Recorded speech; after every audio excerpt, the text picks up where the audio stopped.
Usually when we talk about getting a medical diagnosis, there is this expectation of just um, absolute precision. Right, like engineering. Exactly.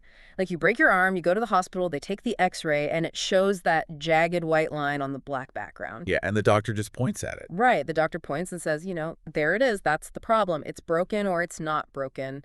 It is a clean binary thing. And honestly, that is deeply comforting. I mean, we as human beings, we just like things to be visible. Oh, absolutely. You like them to be neatly categorized into, column A and column B. But then you step out of that physical realm and into the world of human organizations. Oh, boy. You step into the world of church governance, theology, synodical polity, and suddenly that pristine x-ray machine is just completely broken. It doesn't exist. It doesn't. You are left staring at this diagnostic landscape that is, well, it's incredibly murky. Muddy waters. Yeah, muddy waters. And if you are one of the delegates right now, packing your bags for the 2026 LCMS Convention in Phoenix, that muddy, confusing landscape is literally sitting in a massive binder on your desk. It is the absolute definition of diagnostic muddy waters. Mm. Because, when you were looking at how a massive historic church body governs its international mission work, the lines between, say, faithful, loving oversight and suffocating bureaucratic control, they are rarely as clear as a broken bone. Right.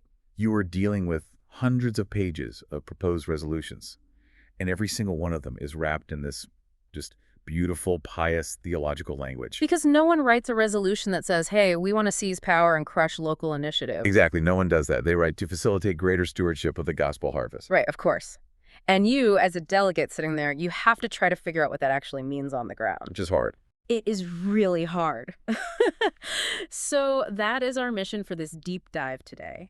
If you are heading to Phoenix, we are essentially acting as your personal, highly skeptical research assistants. Your convention cheat sheet. Exactly. We have taken a magnifying glass to the complex, really high-stakes material of Floor Committee 2. That's the International Witness Committee. Right. Specifically, we're looking at pages 69 to 75 in Today's Business, Issue 1. And we're not just going to, read you the text. No, you can do that yourself. Right. We are going to look at this entire concept of international witness through a very specific thematic lens. The tension between the organic, kind of chaotic beauty of the mission field and the institutional instinct to control it. To regulate and domesticate it, yeah. Kingdom versus castle. Kingdom versus castle. I love that framing. So does the Synod, as an institution, exist to serve the congregations in the mission field? Or are the congregations in the mission fields being slowly, subtly asked to serve and prop up the Synod's administrative structure? That is the defining question for you as a delegate.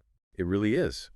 And as we look at the governance being proposed in this binder, we are actively looking for markers of low control and high accountability. Right. We want to see bridge building. We want to see strong, outward-facing gospel witness. But, and this is crucial, we are also keeping a highly critical eye out for institutional self-protection.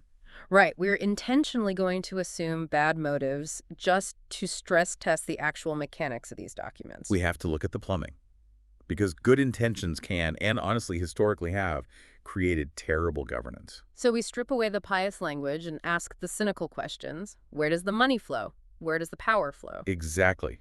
If a power-hungry bureaucrat wanted to use a resolution to consolidate control, could they legally do it based on the text? That is the exact x-ray you need to be running when you step up to the microphone on the floor in Phoenix. Precisely. And, to really understand how a church bureaucracy can accidentally suffocate the very mission it's trying to save, I think we need to start by looking at what happens when the church actually gets it right. Ooh, okay. Yeah. Let's start with a win. Right. When the church empowers the local level without micromanaging it. Let's dive into that. So picture a military base. Okay. It's a highly transient, high-stress, often incredibly isolated population. Yeah. This is a demographic facing the absolute harshest realities of a fallen world. I mean, war is the ultimate manifestation of the fall. It absolutely is. And placing word and sacrament ministry right in the middle of that is the church functioning at its absolute best. Yes. Which brings us to a resolution that often flies under the radar at conventions but has massive implications. Resolution 201. Right, which is all about giving thanks for the LCMS ministry to the armed forces. It's found on page 69. So what does it actually do? Well, when you look at what this document is functionally doing, it's incredibly straightforward. It formally thanks God for LCMS military chaplains and the Ministry to the Armed Forces, or MAF. But the mechanical action of the text, like what it actually asks people to do, is that it encourages local congregations to recognize, care for, and reach out to current service members and veterans. Through a specific program, right? Yes, through a program called Operation Barnabas. Okay, let me stop you there and just push back a little bit. Sure. Because I'm looking at this massive binder. Convention floor time is incredibly expensive. We have thousands of delegates gathered in Phoenix. Very expensive, yeah. Is a thank you resolution just a waste of floor time? Like, is it just a feel-good standing ovation that we vote on, applaud, and then completely forget about by Tuesday? It's a completely fair question. I mean, does simply encouraging congregations to use Operation Barnabas actually move the needle on global or domestic mission? I would argue that this one is vital. And it's vital precisely because of what it doesn't do. What do you mean? Look at the mechanics. There is no new authority mandated here. Right. There is no new money demanded from the synodical budget. There are no new reporting structures created. Okay, so it is the definition of low control and high local accountability. Exactly. It is not building the castle. It gives congregations a direct, practical pathway, Operation Barnabas, to support mission work without demanding that they prop up a synodical administrative structure. It asks congregations to support the mission directly. Right. Can you explain how Operation Barnabas actually works? Just for a listener who might not be familiar with the boots-on-the-ground aspect of it, how does this practically play out in a local parish? So Operation Barnabas is essentially a network of care. It equips local LCMS congregations to reach out to military members, families, and veterans in their own communities. Okay. If a unit deploys, the local congregation wraps around that family. They mow the lawn, they bring meals, they provide pastoral care for the spouse who is left behind. Oh, wow. That's incredibly practical. Yeah. And when a veteran returns and is struggling with reintegration or PTSD, the church is equipped to be a safe, supportive harbor for them. So if my congregation wants to get involved in this mission, we don't have to send a check to St. Louis to fund some new committee. Nope. We can just start an Operation Barnabas chapter and minister to the veterans sitting in our own pews. Or the families in your local community, exactly. That lowers the barrier for congregational participation immensely. It does. And think about the theology behind this, too. This resolution strengthens our Lutheran doctrine by explicitly affirming the vocation of the soldier. Right. That is a deeply historical confessional concept. The idea that secular vocations, even bearing the sword in defense of the neighbor, are God-pleasing. It keeps law and gospel very clear. It focuses on spiritual care for a trauma-exposed population. Exactly. And what I love about the framing here is that it explicitly names real ministries and real people. Yes, the names are important. It specifically thanks the MAF leadership. It names the director, Reverend Craig Mueller, and the assistant director, Reverend Dr. Stephen Hokana. Naming names is powerful. It really is. It takes the abstract concept of bureaucracy and reminds us that these are real pastors doing real work in the trenches. That is how a synod builds trust. It strengthens collaboration by recognizing shared gospel work. And from an evangelism standpoint, the potential here is just massive, right? Oh, absolutely. The military community includes many non-believers. The isolation and the trauma of military life often open doors to really profound spiritual conversations. So by encouraging congregations to step into that gap organically, the Synod is facilitating evangelism without attempting to corporately control it. Exactly. It's gospel motivation, not law motivation. It is saying, look at this great work God is doing. Don't you want to be a part of it? Instead of saying, bylaw 4 point whatever dictates that you must do this. Right. It's a breath of fresh air. For a delegate, this is likely a consent calendar candidate. It is straightforward, faithful, and fiercely supportive of frontline workers. But as we move through this binder, you are going to see how quickly that organic, low-control approach can shift. Oh, yeah. It shifts fast. Right. And that shift is exactly what we need to trace for the delegates. How do we get from empowering local churches to subtly funneling them into institutional pipelines? Right. So imagine you have a congregation that is just fired up about mission work. They want to support a missionary in Africa or maybe plant a church in South America. Awesome. Historically, they might just find a missionary and send them support directly. Yeah, an organic partnership. But as an institution grows, It wants to coordinate that enthusiasm. It wants to standardize it. He wants to track it. Exactly. And that brings us to Resolution 202, starting on the bottom of page 69, to direct districts and encourage congregational participation in global mission through prayer, partnership, and support. Now, this is where the diagnostic waters start to get a little murky. Yeah. And this is where a delegate needs to read the text very, very carefully. The stated goal of this resolution is fantastic, right? To boost synod-wide participation in global mission? Right. It grounds that need in Christ's Great Commission in Matthew 28, the call to make disciples of all nations and to pray for laborers. Which we all agree with. But the mechanics of how it proposes to do that are incredibly specific. Very specific. It's not just saying, hey, go do missions. It is actively pushing specific synodical models, specifically the FRO model and the NSM model. Right. And before we go any further, let's explain what those actually are. Please, because the resolution just assumes everyone knows, and they definitely don't. Yeah, so 4RO is the Spanish word for forum. In the LCMS context, it is a specific collaborative model used by the Office of International Mission, the OIM. Okay. Imagine a hub-and-spoke model. Instead of one congregation randomly sending money to one missionary, the FRRO brings together multiple congregations, districts, and the OIM to coordinate funding and strategy for a specific mission field. Got it. And what about the NSM model? That stands for Network-Supported Missionary. This is the funding mechanism where missionaries are basically responsible for raising their own support network. So they solicit donations from congregations and individuals themselves. Exactly, rather than being fully funded by the central synodical budget. The OIM facilitates this, but the funding comes directly from the network the missionary builds. Okay, so on paper, this sounds like a smart, coordinated way to do business. It does. If a congregation doesn't really know how to do global mission, the Synod is providing a turnkey solution. Join a 4RO, use the NSM model, and boom, you are doing global mission. Right. The resolution even cites the growth of these 4RO partnerships, noting they've grown from 11 to 20 across all 4 OIM regions. And that is the argument for it. But let's look at the actual language of the resolution. Okay. It doesn't just offer this as an option. It directs each district to assess adopting a 4RO partnership and to present that assessment at their next district convention. Wait, hold on. Directs. Directs. Let's put our cynical hats on for a second.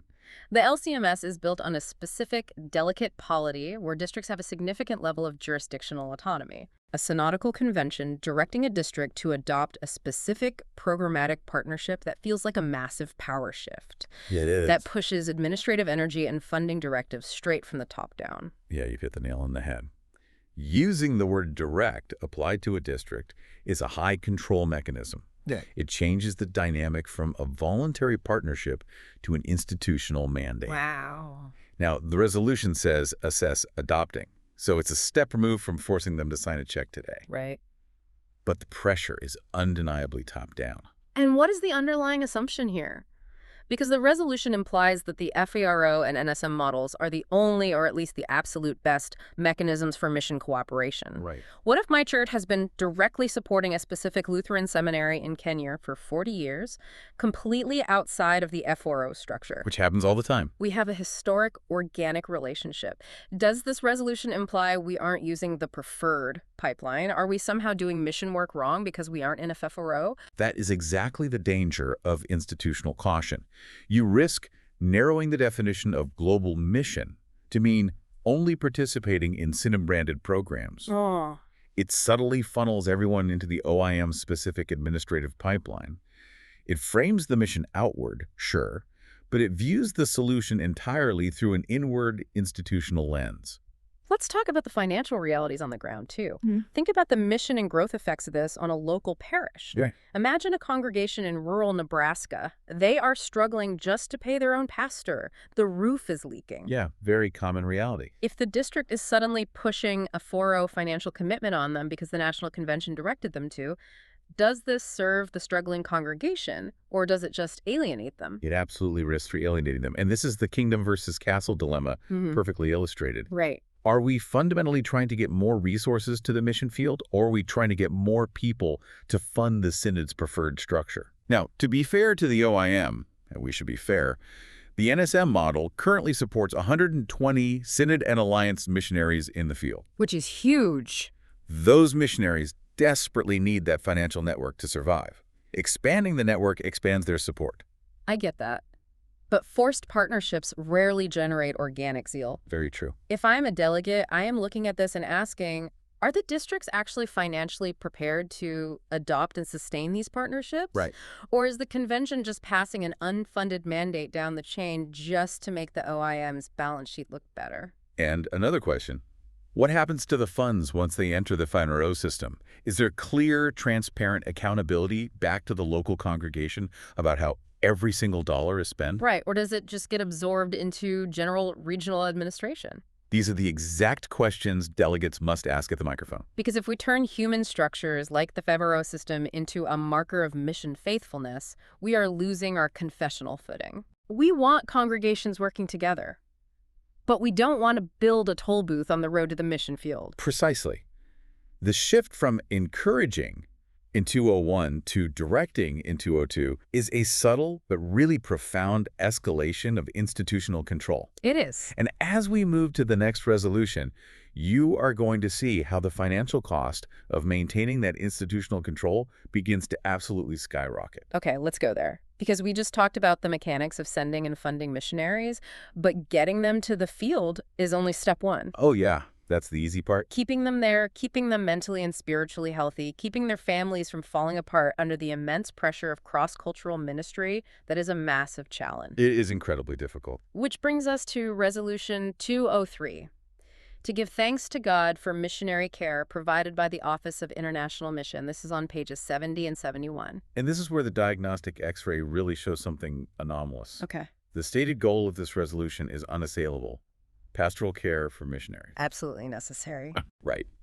The text praises the OIM for its comprehensive care program, noting that because of this care, which runs from recruitment all the way to reintegration when they come home, retention rates have improved. Yeah, the resolution actually cites that the 5-year and 10-year retention rates of missionaries have more than doubled. Which is incredible. It is. It also notes the scope of the responsibility here. There are 120 current Synod and Alliance missionaries, representing 349 total people, including spouses and children who need pastoral care. That is a highly vulnerable, high-stress population. The need for care is very, very real. Right.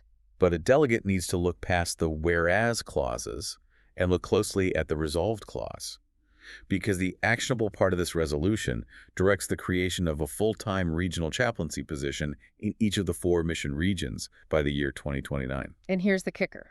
The estimated cost attached to this directive is $800,000 annually. Every single year. Every year. $800,000. That equates to $200,000 per chaplain, which encompasses salary, benefits, international travel, housing, and administrative overhead. Okay, I need to play devil's advocate here. Let me push back. Go for it. We just established that missionary dropout rates are a crisis. If my church's missionary burns out, has a moral failing, or their marriage falls apart and they come home broken, the human cost is just tragic. It is. But also the financial cost of replacing them, training a new missionary, and relocating a new family is hundreds of thousands of dollars anyway. So isn't this $800,000 just a smart, necessary insurance policy? It is entirely possible to argue that it is. But let's apply our bad motives lens for a second. Okay, cynic hat's back on. Right. Does the data actually prove that the OIM's specific corporate care program caused that massive leap in retention? Oh, interesting. Or is this a statistical correlation being used to justify a massive expansion of the bureaucracy? Because what this resolution actually does is create a brand new layer of middle management. We are creating regional chaplains. And that raises a massive structural theological question about how the LCMS actually functions. Exactly. Let's talk about ecclesiastical supervision. Okay.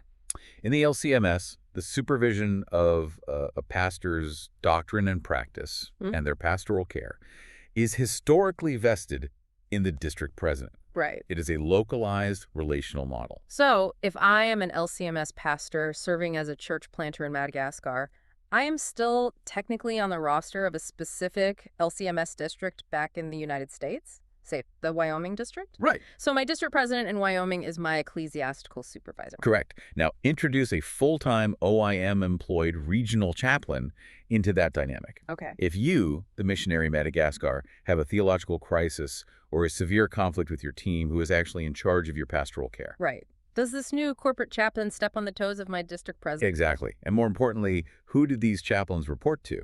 Do they report to the church, meaning the Council of Presidents, or do they report to the corporate bureaucracy, meaning the OIM regional directors? That is the fatal flaw in the text.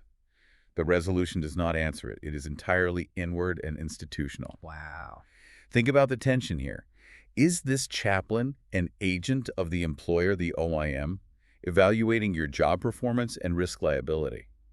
Or are they a pastor providing the absolute seal of the confessional? Can they be both without creating a massive conflict of interest? I don't think they can. I love this analogy we were discussing earlier. It's like a hospital spending a huge chunk of its budget hiring doctors for the doctors instead of using that money to treat more patients. Right. Now, if the doctors are all burning out and quitting, you have no hospital. You do have to care for your staff. But is a centralized $800,000 a year bureaucracy the most decentralized, faithful, and cost-effective way to provide that care? It represents extremely high control, centralized entirely at the OIM in St. Louis. It takes 4 experienced pastors out of the parish or out of the frontline mission field and puts them into specialized corporate chaplaincy roles. And the accountability regarding the funding source is totally opaque. Completely. Where is that $800,000 coming from? Will it require cutting other frontline mission programs? Imagine you are sitting on the convention floor and the committee chair tells you this will solve missionary burnout. Your instinct out of love for these missionaries is just to press the green yes button. Of course it is. But look at page 71 with me. Will this cannibalize existing church planting efforts? Are we taking money that could fund local evangelists in Africa and using it to pay for American middle management to fly around and check on American missionaries? This is institutional self-protection masquerading as pastoral care. Wow. That's a strong statement. Well, think about it. It manages human resources risk by creating specialized corporate chaplains, rather than relying on and perhaps better funding the organic historic structures of the church, like the district presidents and local cross-cultural care networks. So the questions for the delegate at the microphone are really simple. Show us the math on the $800,000. Where does it come from? And show us the organizational chart. Who holds the keys to the confessional and who reports to HR? Right. If those answers aren't crystal clear, the castle is being built at the expense of the kingdom. It is the escalation of control. Yeah. We went from encouraging congregations to directing districts to funding an $800,000 middle management oversight tier. But if you think the jurisdictional waters are muddy there, we are about to dive into the absolute deep end of the regulatory pool. Oh, yes, we are. Take a breath, everyone. Grab your highlighters, because we are moving to Resolution 204, and this one is a beast. It really is. The title alone tells you we are in deep bureaucratic territory. To amend bylaws 1.7.3, 2.11.1, 3.8.3, 3.3.8, and 4.4.4 to 5 to establish a framework for ecclesiastical supervision and pastoral care for independent international congregations. That is quite the title. It stands pages 71 to 74. This is arguably the most complex, legally heavy, and consequential resolution in floor committee, too. Okay, let's break it down. To understand it, we have to understand the specific problem it claims to be solving. Right. What is the actual issue on the ground here? Historically, LCMS pastors sometimes receive calls to serve independent international congregations. Give me an example. So imagine an English-speaking expat church in Frankfurt, Germany, or a historic independent Lutheran church in Tokyo. Okay. They aren't LCMS congregations. They don't belong to our synod. They are legally foreign entities. But they want a faithful Orthodox preacher, so they call an LCMS pastor to come over, preach the word, and administer the sacraments. And under our current, somewhat flexible system, that pastor remains on an LCMS district roster. His district president keeps an eye on his doctrine and life, and the pastor just goes and does the work of the gospel in this foreign context. Right. It's organic, it's messy, but it works. But to an institutional mindset, messy is terrifying. Oh, absolutely. The rationale of this resolution assumes that this current flexibility, this gray area, is highly dangerous. Dangerous how? It frames these independent gospel outposts not as creative opportunities for global witness, but as administrative anomalies and liability risks that need to be managed and corralled. Okay, let's look at what the resolved clauses actually do, because they don't just suggest a better way of communicating, they legally rewrite multiple synod bylaws. Yes, they do. The proposed bylaw changes would force these non-member foreign congregations to legally submit to LCMS bylaw structures if they want to retain or call an LCMS pastor. Wait, let me make sure I'm understanding this. We are taking the LCMS Handbook, which is an incredibly dense American corporate legal document, and demanding that a German church or a Japanese church adopt its provisions. That is exactly what the text proposes. It's like forcing a European electric plug into an American outlet. It's a great way to put it. It just doesn't fit the cultural or legal infrastructure. Mm. But it goes further. It gives the Office of International Mission and the Council of Presidents massive new authority. What kind of authority? They can approve or unilaterally withdraw a pastor's ability to serve that foreign congregation if the bureaucratic boxes aren't checked. Okay, let's walk through a hypothetical scenario. Let's go back to our pastor in Frankfurt. Let's call him Pastor Schmidt. Okay, Pastor Schmidt. Pastor Schmidt is entirely Orthodox. He preaches Christ crucified. He is visiting the sick, baptizing babies, doing phenomenal word and sacrament ministry. His independent German congregation loves him. Sounds great. But this German congregation looks at the LCMS bylaws and says, we are a German legal entity. We cannot and will not submit to American corporate governance. A very likely scenario, honestly. Right. Based on this resolution, could an administrator sitting in an office in St. Louis look at a spreadsheet, see that the bylaw box isn't checked, and unilaterally revoke Pastor Schmidt's approval to serve? Yes. Like pulling him out of his parish, upending his family, without any real due process regarding his actual theological faithfulness. Based on the proposed text, yes, they could. Mm. The authority to withdraw approval is completely centralized. Wow. It protects the Synod Council from liability or administrative messiness, Mm-hmm. but it utterly fails to support the local international congregation. And the accountability regarding due process for the pastor, if that approval is withdrawn, it is terrifyingly unclear. Think about the mission and growth effects of this. How does this impact our international bridge building? Negatively. To me, it seems highly destructive. You are demanding that respectful, organic, cross-cultural cooperation be replaced with legalistic, contractual compliance. And think about missionary recruitment.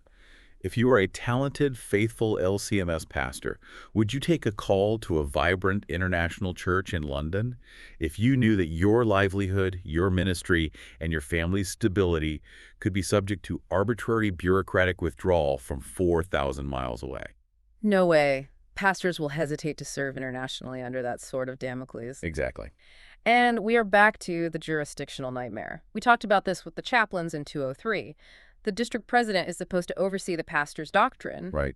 But now the OIM staff are overseeing the foreign congregation's compliance with American bylaws. It creates a scenario where a pastor is caught between a theological supervisor and a corporate supervisor. What's fascinating here is how this resolution conflates two entirely different things. Which are? True confessional subscription versus organizational compliance. Ooh, unpack that. We all agree we want pastors to be Orthodox. Article 14 of the Augsburg Confession says no one should publicly teach or administer sacraments without a regular call. It speaks of good order. We believe in good order. But subscribing to the Book of Concord is not the same thing as submitting to the LCMS Handbook. Exactly. The Book of Concord is a faithful exposition of Scripture. The LCMS Handbook is a set of humanly devised corporate rules designed to manage an American nonprofit organization. Right. When you force a foreign church to adopt LCMS administrative bylaws, you border on ecclesiastical colonialism. Wow. You are turning human structures and American cultural habits into tests of faithfulness for overseas churches. And when we treat our Lutheran identity purely as a boundary marker, a set of legalistic bylaws used to keep people out or to control them rather than as a wellspring for gospel witness, we lose the plot entirely. We really do. This resolution, driven by institutional caution and fear of the gray area, will actively hinder word and sacrament ministry. If you are a delegate in Phoenix, this is the most consequential vote in floor committee too. Without a doubt. You must stand at the microphone and ask, does this bylaw amendment require a foreign church to submit to American corporate law? And what is the exact due process for a pastor if the OIM decides to pull his approval? Because if we regulate the mission field until it looks exactly like a boardroom in St. Louis, we have built a beautiful castle, but we have abandoned the kingdom. Well said. Wow. Okay, that was intense. There's a lot. We have traced this escalation from simple encouragement to directing districts to funding middle management chaplains, all the way to imposing American corporate bylaws on foreign churches. It is a suffocating trajectory when you lay it out like that. It really is.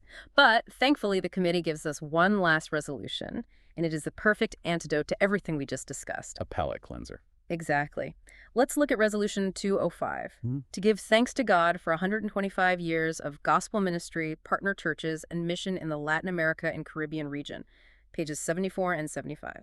This resolution is wonderful. It shows what the church looks like when it actually trusts the gospel to do the work. In plain language, what does it do? It is a straightforward celebration.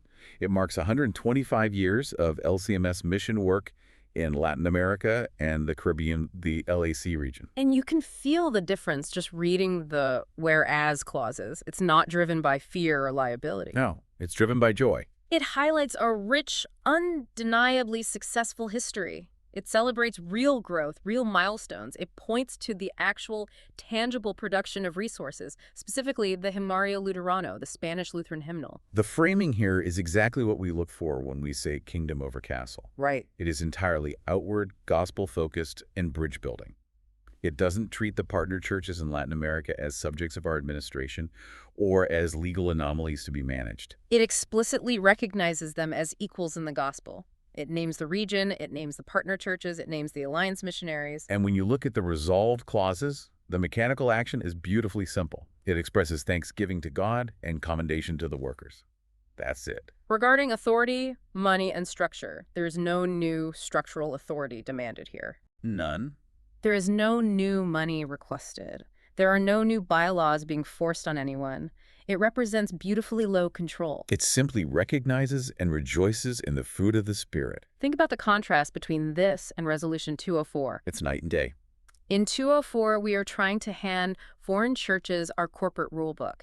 In 205, we are celebrating the fact that we handed the Latin American church the Himnario Luterano, the hymnal and the Word of God in their own native tongue. Giving a church a hymnal in their native language shows deep, profound respect for that local church. Yes. It honors their culture while providing the exact tools they need for faithful word and sacrament ministry. It builds incredible trust and transparency. It uses our confessional faithfulness, our rich hymnody, our liturgy, our theology as a magnificent gift to support outward gospel witness. Exactly. It doesn't use our identity as a club to enforce administrative compliance. And look at the results. 125 years of messy, glorious, faithful church planting. It's amazing. It proves that when the LCMS actually trusts the word produces a harvest. This resolution will absolutely be on the consent calendar, and it deserves to be passed with joy and thanksgiving. It is the perfect counterbalance to all the anxieties of the institutional castle. So let's bring this all together for our listeners. We have journeyed through the diagnostic muddy waters of Floor Committee 2. And we've seen a clear thematic tension. We have. We've seen the absolute best of our synod. We've seen the beautiful organic support for our frontline military chaplains in 201. Yeah, that was great. We've seen the triumphant celebration of generations of faithful church planting in Latin America in 205. But we have also uncovered the subtle, creeping reality of institutional control. Right. We've seen top-down directives aiming to force districts into preferred synodical funding pipelines in 202. We've dissected an $800,000 a year bureaucratic care system that blurs the lines of pastoral oversight in 203. And we've sounded the alarm on proposed bylaw amendments in 204 that threaten to stifle international partnerships through rigid American corporate overreach. The instinct of any institution, even a faithful church body, is to regulate the unknown, to control the variables, to build a castle to protect the truth. Yeah.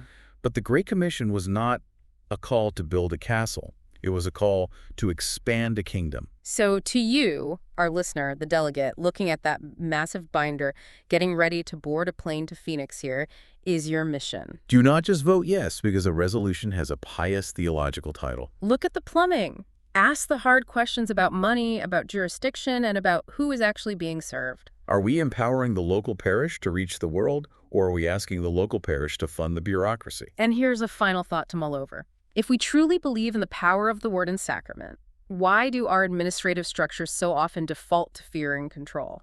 As you sit on that convention floor, ask yourself, does the LCMS trust the gospel enough to let the mission field be a little messy, a little culturally distinct, and a little out of our direct administrative control? Or will we regulate it, bylaw by bylaw, until the ends of the earth look exactly like a boardroom in St. Louis? That is the defining question of the 2026 convention. Safe travels to Phoenix, delegates. Read your binders, ask the hard questions, and trust the gospel. We will see you next time.